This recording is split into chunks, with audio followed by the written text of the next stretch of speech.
Hello everyone, this is Vinod Kumar Verma and you are watching Madhuban B की English classes. तो आप सबों का एक बार फिर से स्वागत है मधुबन बी की इंग्लिश क्लासेस में। Today in this video we are going to do the article section. Okay, so let's begin without wasting any time. तो चलिए शुरू करते हैं। आज के इस वीडियो में हम लोग कवर करने जा रहे हैं आर्टिकल सेक्शन। ओके, जो क्वेश्चन नंबर 19 है। तो मैं बता दूं कि ये जो अभी हाल ही में जैक के जरिए क्लास 12 का जो इंग्लिश स्कोर है उसका मॉडल सेट जो जारी किया गया है उसी का हम लोग कंप्लीट सॉल्यूशन अभी देख रहे हैं। ठीक है, तो आज हम लोग आर्टिकल करने वाले हैं। उसके बाद इसके तुरंत बाद आपको जो है क्वेश्चन आंसर का सेक्शंस भी मिलेगा। ठीक है, तो चलिए शुरू करते हैं विदाउट वेस्टिंग एनी टाइम। देखिए, सबसे पहले का है कि आपका जो आर्टिकल है ये है, देख लीजिए क्वेश्चन एक बार थोड़ा पढ़ लेते हैं बढ़िया से, है ना।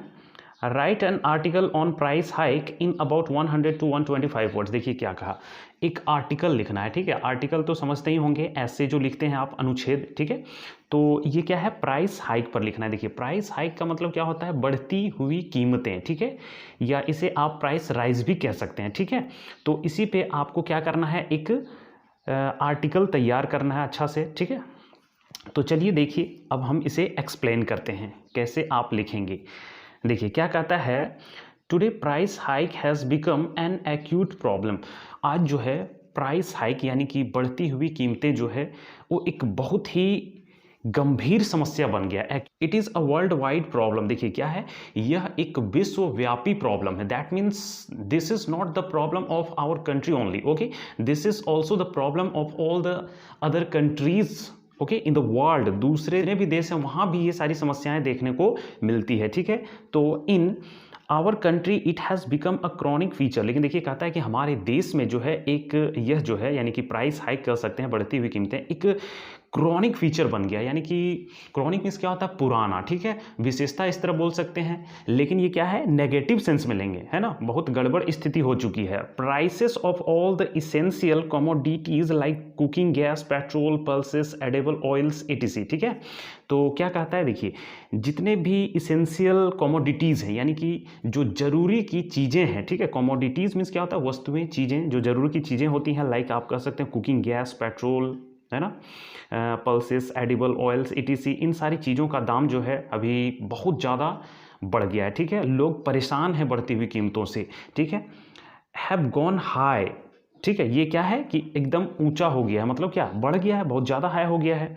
The poor are the worst sufferer. इनमें से सबसे ज़्यादा परेशानी किन्हें होती है, गरीबों को। ठीक है, जो मजदूर तबके के लोग हैं, जो फार्मर्स हैं, उन्हें ज़्यादा परेशानी होती है। क्योंकि जो अमीर हैं, ठीक है, जिनकी जॉब है, उन्हें तो कोई प्रॉब्लम नहीं है, क्योंकि कीमत बढ़ रही है तो उनकी सैलरी भी बढ़ रही है, तो उन्हें तो कोई दिक्कत नहीं है। लेकिन दिक्कत यहाँ जो है, जो निम्न वर्ग के लोग हैं उन्हें प्रॉब्लम का सामना करना पड़ता है। ठीक है, there are many reasons of rising price. देखिए राइजिंग प्राइस यानी बढ़ती हुई कीमत जो है उसके पीछे, यानी कीमतें जो बढ़ रही है उसके पीछे बहुत सारे रीजन्स हैं। ठीक है, बहुत सारे कारण है। फर्स्ट देखिए, फर्स्ट में सबसे पहला कारण क्या है कि there is inflation in our country. हमारे देश में इन्फ्लेशन है, मुद्रास्फीति होता है ना, इन्फ्लेशन है। यानी कि जो चीज़ें होती है और जो मनी है उसके बीच में सही संतुलन नहीं है। ठीक है, तो इसे कहते हैं इन्फ्लेशन। देखिए, the purchasing capacity of money has fallen down. यानी कि जो मनी का परचेजिंग कैपेसिटी है वो निम्न, मतलब नीचे चला गया है। ठीक है, नीचे। Okay, this has created a very harmful situation. और इसने क्या किया है, एक बहुत ही हानिकारक स्थिति जो है क्रिएट कर दिया, यानी कि उत्पन्न कर दिया है।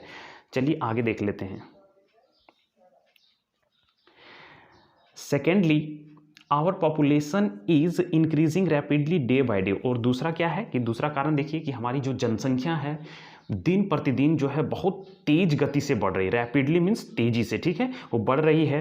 The production of commodities is not in the ratio of the population of the country. लेकिन प्रोडक्शन जो है, जो चीज़ों का उत्पादन जो होता है, यानी कि जो जनसंख्या है उसके रेशियो में सही नहीं है। ठीक है, यानी कि जिस रेशियो से जनसंख्या बढ़ रही है उस रेशियो से उत्पादन नहीं हो रहा है। दैट इज़ वाई, यही वजह है। ठीक है, कि जो कीमतें हैं ये बहुत ज़्यादा हाई हो रही है।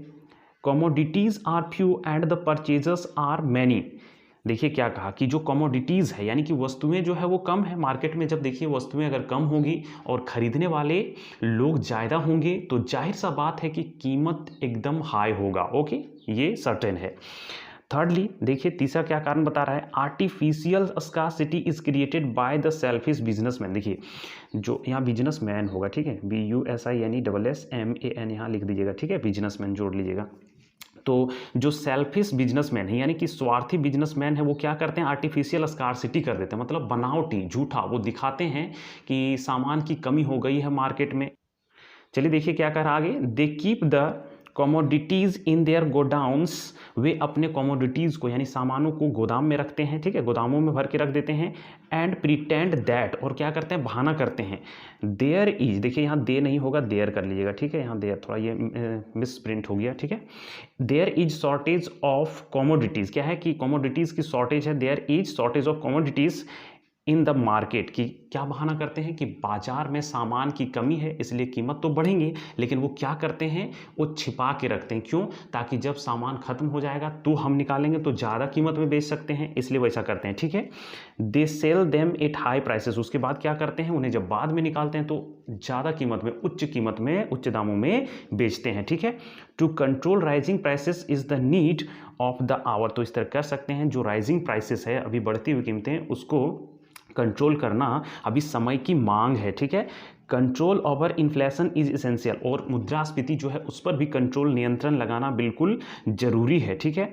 Production should be made in the ratio of the population, उसके बाद देखिए क्या कहता है कि प्रोडक्शन यानी कि उत्पादन जो है वो कैसे होना चाहिए, जनसंख्या के रेशियो के हिसाब से उत्पादन होना चाहिए, ठीक है।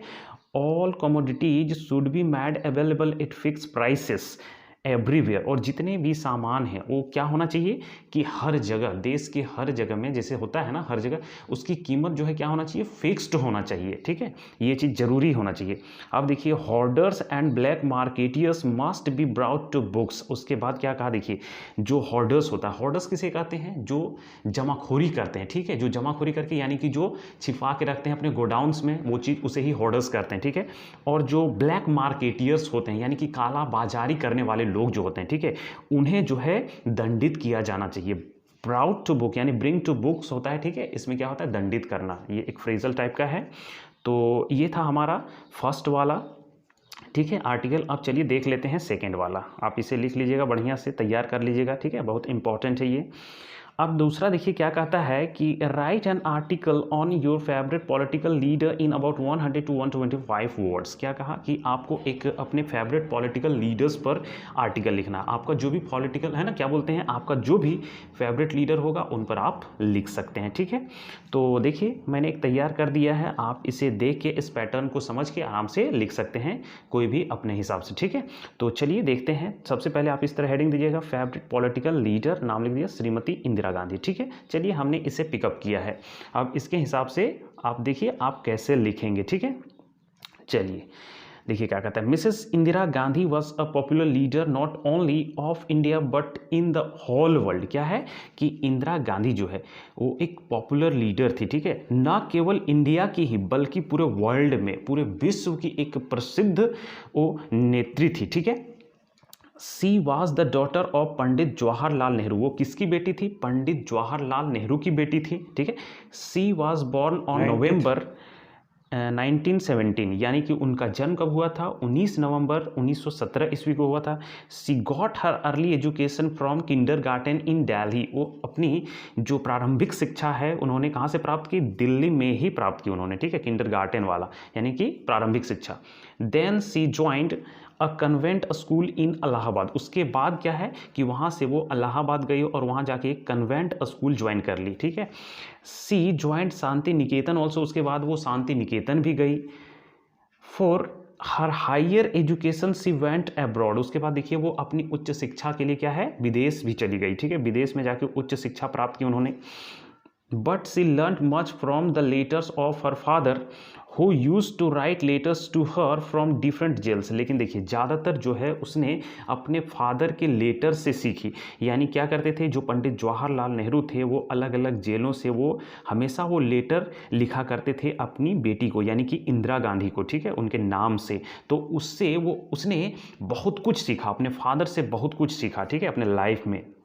देखिए Mrs Gandhi remained always with her father, Mrs Gandhi जो है वो हमेशा अपने फादर के साथ रही, ठीक है। In this way she met many leaders of the world, और इस तरह से उसे विश्व के बहुत सारे नेताओं से मिलने का मौका मिला, यानी कि वो जो है विश्व के नेताओं से मिली, ठीक है, बड़े बड़े नेताओं से। She helped her father as much as she could, उसके बाद उसने अपने फादर की बहुत मदद की, मतलब जहाँ तक कर सकी उसने उतना मदद की अपने फादर की। In this way she learned much politics, इस तरह से उसने बहुत सारा पॉलिटिक्स भी सीख लिया, ठीक है। चलिए आगे देख लेते हैं। अब देखिए क्या कहता है, सी became the president of the Indian national Congress party. उसके बाद जो है जब वो भारत वापस वहाँ से पढ़ के आई तो क्या है कि यहाँ जो है वो इंडियन नेशनल कांग्रेस पार्टी जो थी उनकी वो प्रेसिडेंट बनी, ठीक है। सी became the first woman prime minister of India, उसके बाद वो भारत की प्रथम महिला प्रधानमंत्री भी बनी। और इससे पहले भी वो देखिए, इससे पहले भी बहुत सारे मिनिस्ट्रियल पोस्ट में वो पदासीन हो चुकी थी, ठीक है। तो उतना ज़्यादा तो इसमें नहीं एक्सप्रेस किए हैं, लिखे हैं, ठीक है, क्योंकि बहुत ज़्यादा लंबा, वैसे भी ये लंबा है, ठीक है।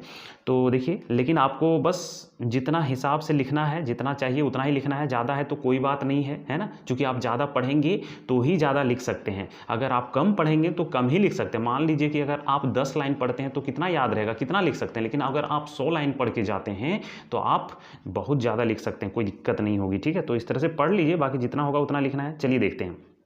As prime minister of India Mrs Gandhi had many achievements to her credit. देखिए, वो जब भारत की प्रधानमंत्री रही थी उस समय उन्होंने जो है बहुत सारी उपलब्धियां हासिल की, उन्हें बहुत सारा क्रेडिट जाता है उपलब्धियों का, ठीक है। She decided to remove poverty from India, उसने जो है भारत से गरीबी हटाने का डिसाइड किया, निर्णय लिया। उसके बाद बहुत सारी योजनाएं भी उन्होंने, प्रोग्राम जो है, ठीक है, प्लान लागू भी किया और उसे क्रियान्वयन भी किया, ठीक है। इस तरह से सी नेशनलाइज द बैंक्स, उन्होंने क्या किया, बैंकों का राष्ट्रीयकरण किया उन्होंने, ठीक है, बहुत सारे बैंकों का राष्ट्रीयकरण किया। She solve the problem of Bangladesh, देखिए उसके बाद बांग्लादेश की जो समस्या थी उसका भी समाधान उन्होंने किया। इन अ नट सेल, अगर हम संक्षेप में बोलें तो क्या है कि we can say that she did a lot for the nation, उसने जो है अपने राष्ट्र के लिए, हमारे राष्ट्र के लिए, देश के लिए बहुत कुछ किया, ठीक है। Unfortunately some internal problems were threatening the unity of India, लेकिन देखिए दुर्भाग्यपूर्ण तरीके से कहा जा सकता है क्या कि सम इंटरनल प्रॉब्लम, जो कुछ अंदरूनी समस्याएं थी, ठीक है, वो क्या कर रही थी, हमारे देश की एकता को वो थ्रेटेन कर रही थी, मीन्स धमका रही थी। यहाँ तो क्या होगा, समस्या क्रिएट कर रही है, ऐसा सेंस आएगा, ठीक है। मिसेस गांधी टुक स्ट्रॉन्ग एक्शन, और इस दिशा में मिसेस गांधी ने बहुत ही स्ट्रिक्ट एक्शन लिया और इस वजह से देखिए क्या हो गया। As a result she was gun down to death by her 2 bodyguards on 31 October 1984 in her own house, और यही वजह से देखिए उसे क्या है, मार दिया गया, उसकी हत्या कर दिया गया, ठीक है। किसके द्वारा, उसके खुद के 2 गार्ड्स जो थे ना, उसी के द्वारा, उनके खुद के घर में ही, ठीक है, उनका असैसिन हो गया। देखिए, the whole country and the world were stunned to hear the brutal murder of a great leader of the world, तो पूरा दुनिया, ठीक है, पूरा देश ही नहीं बल्कि पूरा दुनिया जो है एकदम चकित रह गया उनके जो ब्रूटल मर्डर, उनका जो ब्रूटल मर्डर यानी कि पाशविक रूप से जो उनकी हत्या कर दी गई, ठीक है, एक विश्व की नेता की, तो इस वजह से पूरा दुनिया जो है एकदम सदमे में चले गए, ठीक है। देखिए क्या कह रहा है, there is no doubt that Mrs Gandhi was one of the great leaders of the world, तो इसमें कोई संदेह नहीं है कि मिसेस गांधी जो है दुनिया के महानतम नेताओं में से एक थी, ठीक है। She was no more but she would remain in the hearts of all the Indians, देखिए अभी तो वो नहीं रही, ठीक है, वो नहीं रही, लेकिन वो जो है जितने भी इंडियंस है उसके हृदय में वो हमेशा हमेशा के लिए रहेंगे, यानी कि सभी इंडियंस उसे याद करेंगे, ओके, उनके जो अच्छे कारनामे हैं उनकी वजह से। तो ये था हमारा आज का आर्टिकल सेक्शन। आशा है कि आपको ये वीडियो अच्छा लगा होगा। बस आप क्या करिए, वीडियो को लाइक कीजिए और इसी तरह देखते रहिए, और आप अपने दोस्तों को भी हेल्प कीजिए और एग्ज़ाम में अच्छे से मार्क्स उठाइए। मेरा मकसद यही है कि मैं आप लोगों की कुछ मदद कर सकूं, ठीक है। जहाँ तक मेरे से बन पाएगा मैं आप लोगों की मदद करूँगा, ठीक है। तो आप लोग बस अच्छे से मेहनत कीजिए और एग्ज़ाम में अच्छा करिए। I will be happy for this, okay. So that's all for today, see you in the next video. Thanks for watching this video.